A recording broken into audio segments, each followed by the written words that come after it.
నమస్కారం గురుగారు. గణాలు కలవకుంటే వివాహం చేయవచ్చా? చాలా మంచి ప్రశ్న అడిగారండి. గణాలు కలవకుంటే వివాహాలు చేయవచ్చా?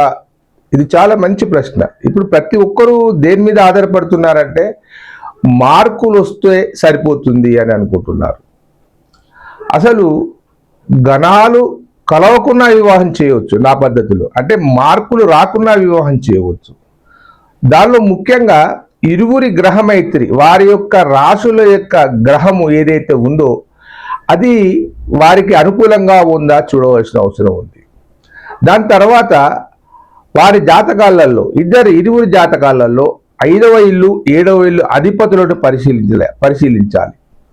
ఇకపోతే లగ్నంలో గురువు ఉంటే ఎవరైనా వివాహం చేసుకోవచ్చు అండి. శాస్త్రం చెప్పింది అలా. గణాలు ఏమి సంబంధం లేదు. లగ్నములో గురువు కనుక ఉండేది ఉంటే వారు ఖచ్చితంగా వివాహం చేసుకోవచ్చు.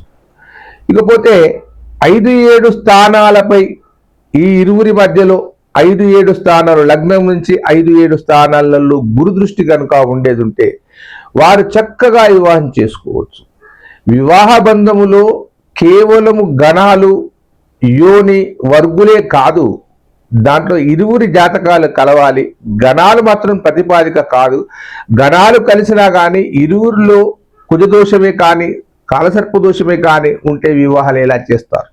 కాబట్టి గణాల ప్రతిపాదిక అనేది కాదు. ఖచ్చితంగా వారి జాతకాలను పరిశీలించిన తర్వాతనే వివాహం చేయాలి. సర్వే జనా సుఖినో భవంతు.